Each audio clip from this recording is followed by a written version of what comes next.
wasn't feeling good right away almost. Go inside. Go inside. Go inside. I'm gonna tell you that. Go inside. Mommy's doing work.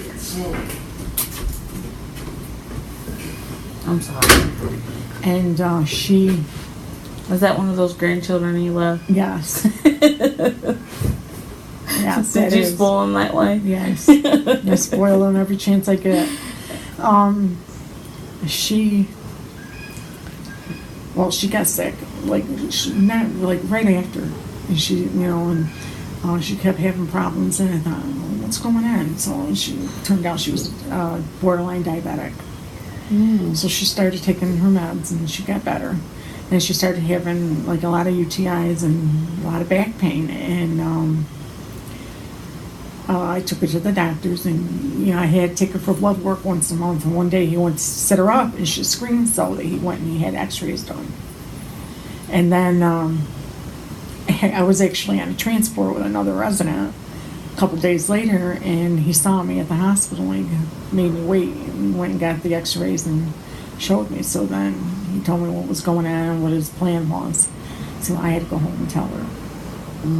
So I had to go home and tell her that the cancer was back and what he wanted her to do and all of that. And what did that look like when you told her? It was hard because I didn't know how she'd take it. And I was already having issues with it, because when she first got sick, she lied. She told us that he thought he felt a small lump and he was going to do a needle test, and that's all it was. Well, I'm nosy. And so I got thinking about it. I said, it doesn't sound right. So I called his office. And I talked to him, and he said, oh, no. He said, she's having a complete mastectomy. And I thought, so I called her, and I said, did you tell Dad? No. She says, no, I'm not. I didn't tell him. I said, well, you're going to tell him. I said, because I don't want to hear about it later. Well, she never told him. She never told him? Not until that day. Until he got back to the hospital and saw it. So I was pretty mad at her. But and she came back from that real well. She didn't have any issues. She didn't really lose a lot of strength in her arms. She put on a little weight, but then she lost it right away. But other than that, she continued to take care of him as much as she could, but it was getting harder and harder. Yeah. And he was getting sicker. So then after that, she ended up coming to the nursing home where I worked also. And she was actually on my unit. So, the girls that I worked with, I trusted them. So they were real good with her. And she lived about a year on the nursing home unit. And it was hard at first because she, kept trying to get my attention and stuff. But then after she settled in, she was fine. Her family's all from New York. And I really haven't had any contact with any of them since... Well, I used to talk to my one cousin, and then they had when they bombed the World Trade Center, her husband was supposed to be there, but he got sent to another job, so she was real freaked out. Oh, wow. And after that, she just said, I just can't talk to anybody for a while. She says, I got too much going on, and so I haven't talked to her since. So I kind of lost contact. We lost contact, and, I'm thinking maybe someday I'll find her again, but... Because her and I were close. We were the only ones that were real close on my mother's side. I did have some cousins on the Zamber side, but they were all a lot older. They were all Paula's age and older. Yeah. Were you the youngest of your family? I was the youngest, yeah. Okay. Yeah. My cousin Joe's brother, Ricky, was probably 5 years older than me, and that's the closest in age. Everybody else was 15 or more. And, Joe's 80. She's 80 and she lives in Florida.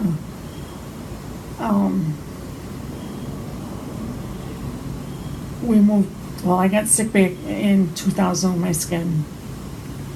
And it was bad. It was like pustules all over. And come to find out I was allergic to antibiotics. Oh, wow. And I ended up getting psoriatic arthritis from it. It's like a real bad case of psoriasis when it peels, and when it peels like sunburn. And it was quite painful, and it took a lot out of me.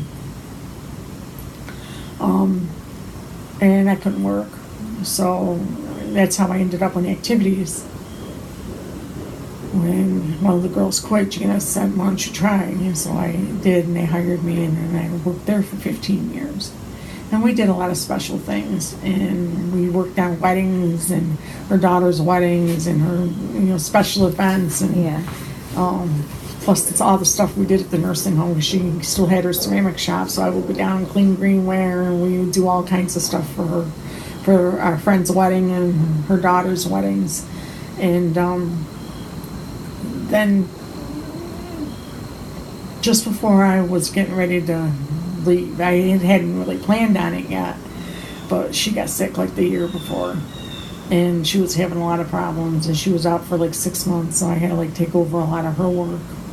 And I was doing it, and I was having a lot of issues with the UTIs and being a diabetic and all of that, plus the skin thing. And so my one son was going to school in Buffalo, and him and his girlfriend, and we decided that I'd go live with them because it was getting harder for me. Kyle wasn't there anymore. It was harder financially. And she had a baby. Marcus was 5. And he's my little sweetheart. And then she just recently had Teddy, who's 10 months old, and he's just my little sidekick. And, they may not be biologically mine, but as far as I'm concerned, they're mine. They're yours. I see your whole face light up when you talk about them. Yeah. And so then they decided, she was from Kentucky, so they decided to move back to Kentucky. And we moved down here, and I came with them. And from the time we got here, for the first 2 years, I was always sick. I had UTIs constantly, hydronephrosis, I was sick. Oh, wow. Then I got, I can't remember now what I was going to say. Oh, you're fine. You're fine.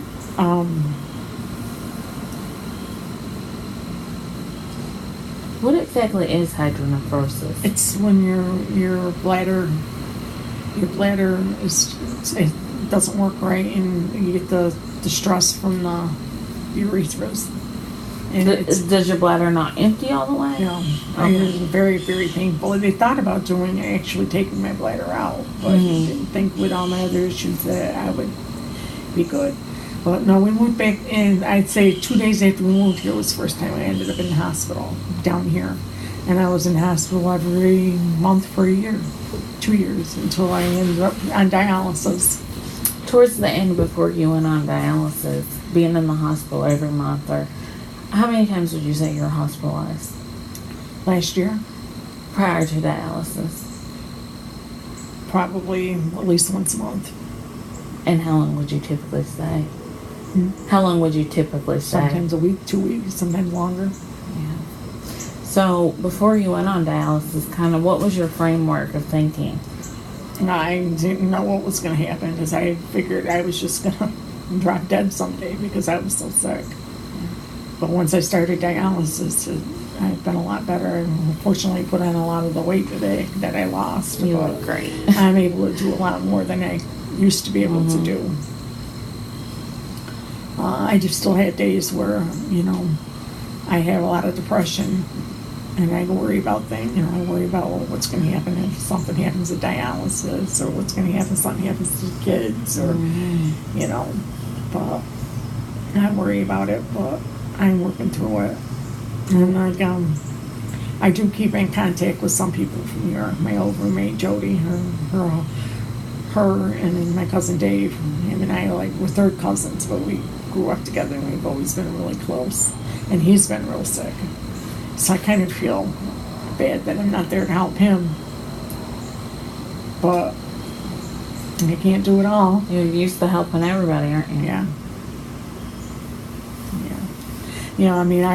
It was really hard when I first left work because I really missed the residents, especially when I got into activities because we did so much together. And then when Jan was getting sick, it was hard. And, it was hard for me to see her that way, too.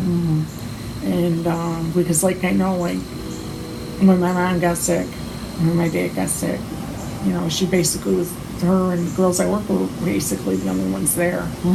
Al and I were already divorced, and the boys were young.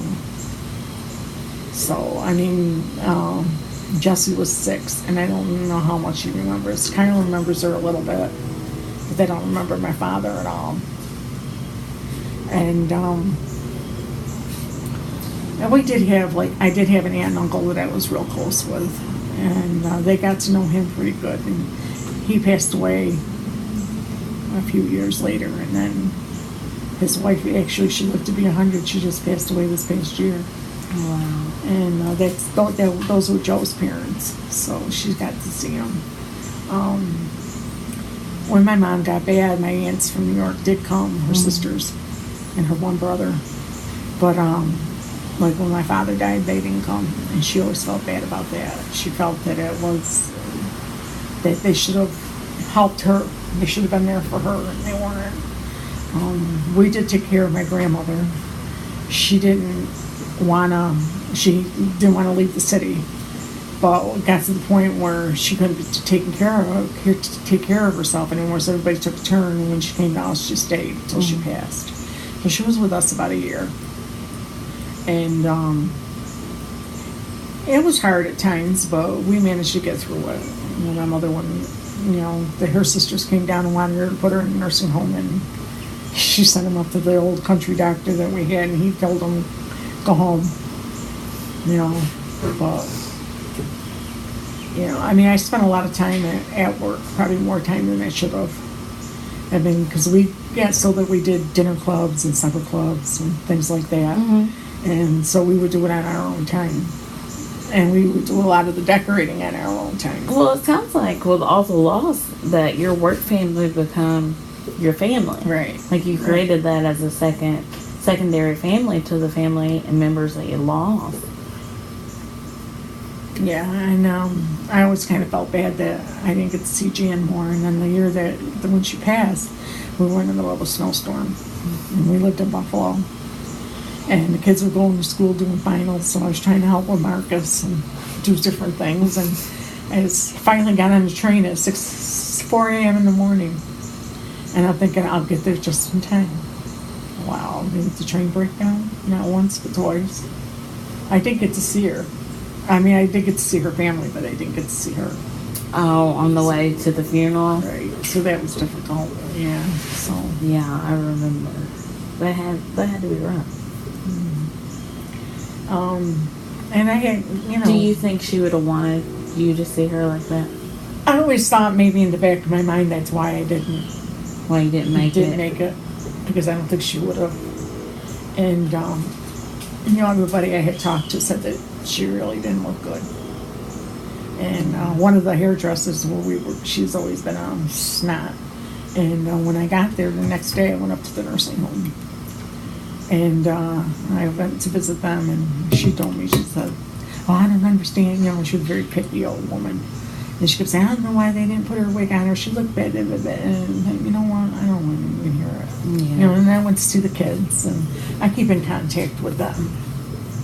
And with Jan's kids? Yeah. Okay.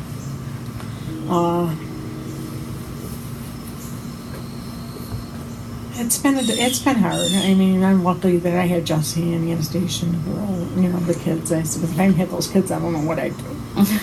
They keep me going. Yeah, they do. And, it's upsetting about Kyle, but he made his choice. There's nothing I can do about it. Hopefully someday he'll wake up. What do you think, it's hard to ask you what do you think he's thinking, but where do you think his perspective's coming from? I think he just decided that that's where he wanted to be, and they talked him into it, and they pretty much run his life. Mm-hmm. I mean, he's always been kind of by himself. Him and Jesse got along, but they weren't close friends, He spent a lot of time at the farm, and he was real close with his uncle, and neither one of them were close to their father. And I just think, he had gotten himself in trouble a couple times. Like, we had this one girl, I'm telling you, sometimes I think people try to drive me over the edge. she kept telling us she was pregnant.